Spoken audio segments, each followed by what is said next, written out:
Namaste. Salam Sajatra. Dear friends, you have been watching the video series Oral History of Indian Diaspora in Indonesia. In the first episode, we featured Dr. Kobalam. In the second episode, we featured Shri K.K. Agarwalji. In the third episode, we are very happy to present Shri Raam Punjabi. Who doesn't know Shri Raam Punjabi and the Punjabi family and their contribution to cinema in Indonesia? Their name has become synonymous with cinema and filmmaking. But before we get into this episode, let me share a little bit of more information about Shri Raam Punjabi. He, as a small child, moved from Surabaya to Jakarta to get into business. He didn't start with filmmaking at the outset. He started doing trading and then went on to a mail order business. However, the mail order business collapsed in the mid-60s after the coup in Indonesia. The foreigners, particularly East Europeans, left this country and there were no more orders. So he ventured into importing films from India and showing them in theaters in Indonesia. From there on, he went on to make films in Indonesia and also TV series. Come, let's hear from the man himself about his life and the magic of making films. Hello, Param. Thank you for joining us. Thank you, Bipin, for inviting me How are to you this doing? very honorable podcast that Mr. Ambassador has created. I'm honored.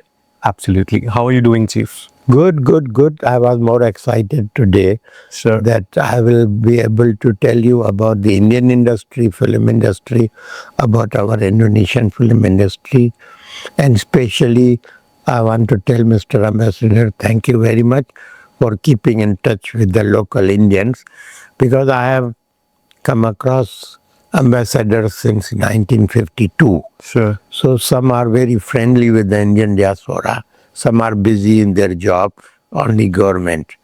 I feel that my job is very much equal to politics. Sure. We both need masses to support us. True. I'm not a politician, but I like politics, Indonesian as well Indian. Sure. So I'm honored. Chief, let's go back and understand how and where the Punjabis have come to Indonesia.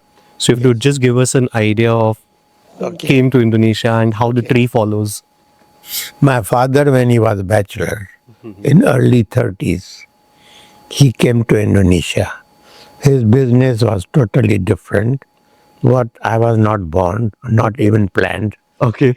So I knew it was a different kind of passion Sure. that my father carried. He had a shop of textile as well as all kind of tapestry. He kept going, coming back. Where was he coming from? He coming was from Hyderabad, which is now part of Pakistan. Finally, he got as a partner, lifetime partner, then came back here. Sure. We are all together 6, 3 sisters and 3 brothers. My 2 sisters left us earlier, the eldest one and after me. My father was a very hardworking, diligent businessman. My father died when I was 13 years old. Then I told my mother, I have to grow in my life. I have to do something, I don't know what, but I cannot achieve that in Surabaya. So in 1958, when I was 15 years old, I traveled to Jakarta. My mother was very concerned. How will you go alone? Where will you stay? I said, you have your brother there, my mama. So I will go, but I cannot afford to buy you the plane ticket. So only train you can take. My sister volunteered that, no, you don't go alone, I'll come with you. No, I said, no, let me go alone and explore this capital city, Jakarta.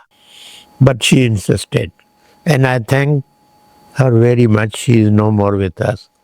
And that 18-hour journey was so worthwhile that I'm here and talking to you.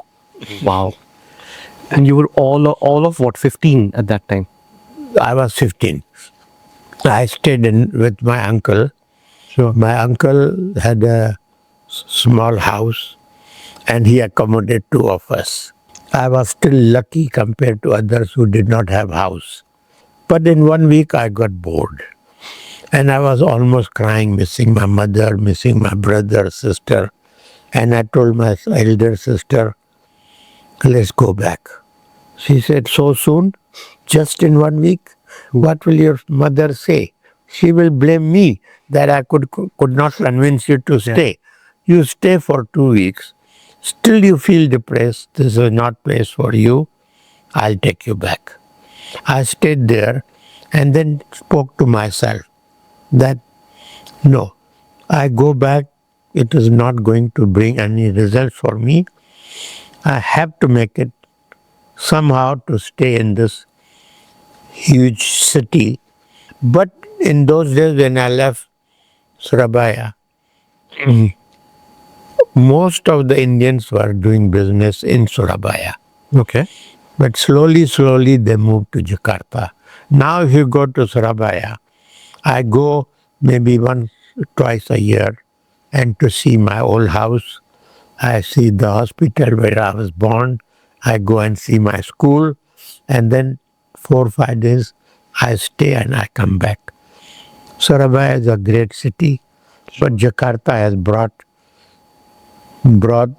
that luck which was not open in Surabaya. Because I am a believer of two things. One is destiny, one is luck. Those two are, you cannot combine together. People ask me what is the difference. Yeah. I said the destiny is that I'm born as a man and I'm born in Punjabi family. The luck is we are guaranteed to have 3 meals a day. The luck you have to earn. Yeah. It does not come in your package. You can change the luck, you cannot change the destiny. Sure. So I was lucky that my hobby became my profession. I worked for a small company when I came to Jakarta. Sometimes I'm in dilemmatic situation. Am I Indian? I'm Indonesian. Yeah. My heart is definitely Indonesian because I got naturalized in 1976. But my blood is Indian blood. When I go to Bombay, I go to Delhi, I go to Bangalore, I try to promote Indonesia. Sure. Because India doesn't need promotion here. But I have been promoting India through the media industry since 1959 when I started to indulge myself in this industry. I believe that the culture of the country is known through the movies. That is true. Yeah, you cannot go and to every house and find out how are they living, what is their culture, how they treat their children. That all you can transfer through the media industry. And I've been lucky that my passion has become my profession.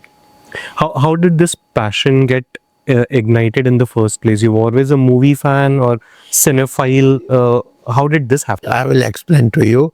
You see, when I was born, my father was still holding a Indian citizenship.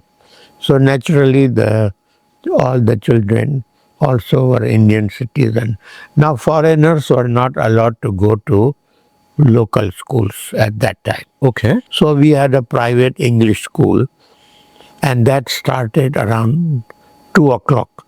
So I had a free day from morning till 2. Yeah. I used to take my bicycle, run around and find out where are the free movie shows being shown. There is a rule here that every cinema, especially in Surabaya, every cinema, every day must show a free show for the military personnel.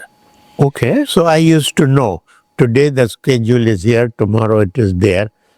They told me don't enter from the front door, come from the toilet door and you leave the cinema before it finishes. Yeah. Otherwise they will ask me, the guy who was close to me, who is this guy in his knickers and moving around with all those military personnel? So before the credit rolls, you have to leave. I have to leave. Okay.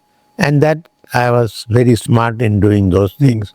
Then slowly, when the movie finished, and then my school was very convenient, two to 6. After 6, where do I go? Again, I take the bicycle and go to the commercial cinemas. Then I tell them, can you cut for me because they were, last time they were not digital, they came on a celluloid. Can you cut for me that? So he would go up, they used to turn the roll to make it, and then they had to, if it is broken teeth of the celluloid, they will cut for me, bring it to me. So I said, thank you. I go to the photo studio, make photos and sell in the school. Because they did not know from where these photos are coming. So that was not only Indian movies, but Hollywood movies, Chinese movies. Indonesian movies are not popular. Indonesian movies got popular in around 2002. That was long after I came to Jakarta. So today, I must proudly say, the industry has grown so much deeper that all ASEAN countries, they import our movies and they are happy to see that. But unfortunately, I'm not able to penetrate in the free market of India because Indian industry is much far ahead than Indonesian industry. When you say far ahead, is it from technology perspective or storytelling or both? I think more of a creative side, and India also produces their own equipments. Yes. When I started the television industry in 1987, I did not have a writer, I did not have a cameraman, I did not have a script writer. Where did I go? I went to India. I went to India to look for them who can come and help me. But every country has their own rules and regulation. Some are envious, some are jealous, and they blame me that I'm having Indian blood. I am supporting Indian people to get the opportunity in this country. So they called me at the parliament and I questioned this. You cannot get any Indonesian to help you and make the industry. I said, no, this is a transfer of technology. Give me 5 years. All these people that you are hearing are in my office, about 30, 40 people. They will not be in my office. But I don't guarantee you that they will go back to India because life is so easy here for them. They will find another job after I tell them, my job is finished, you helped me a lot, now you can go back. They went and spread out to other production houses, which I said it is their right to do that. But I kept my promise.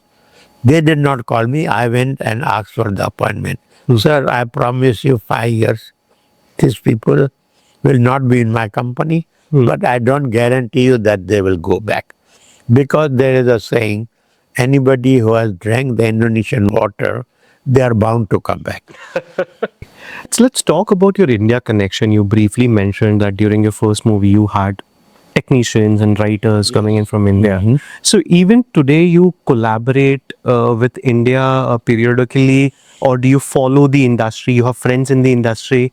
How does that go? See, I'm connected very much with India. All the new movies released, they are released here simultaneously on the same day, same hour of showing. So I'm very much connected with the entire Indian industry. Every movie what you see in the cinema and television is imported by me. When Shri 420 was released, when Boot Polish was released, when all those Raj Kapoor movies used to be showing here, I was the one. Distributor. I was the distributor of doing that. You used to dub them also over here? No, theatrical is not allowed to be dubbed. But when it goes to television, we are allowed to dub. Sure. So if you want to see any movie, you can see on television. Yeah. And I'm so happy that Shah Rukh Khan's movies, who is number one well-known person in this country, from his A movie to Z movie, all are distributed by me and they are still in my library. Up to his last movie, Donkey. Donkey, yeah. So if you ask me how much relation you have with Indian government and Indian industry, I'm very close, very attached, respect them a lot. You remember that Prabhu took the delegation to India. Yes. Then there was a session where all the Indonesian, the reporter were asked an interview. Then there were one or two said, we are closely attached with the Indian government through one gentleman who lives in Indonesia. His name is Raam Punjabi. And that made me so happy. I'm sure. That people are not recognize me, what money I have earned, but it is the efforts that I've been putting to make two industries to connect. So let's talk about your family. Yes. So who all are in your family, and how are they connected with India?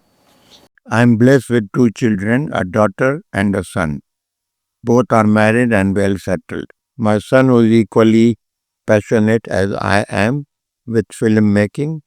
He is occupied full time in our business. My son-in-law is also with me in this business. He takes care of our exhibition business and other subsidiary chains. I have two beautiful, loving grandchildren. I am very blessed. Thank you so much, sir. This was really a pleasure, very inspiring story. Thank you so much for doing this. Thank you very much for putting me in your list, and I'm honored. Thank you. Thank you so much. Thank you, Deputy.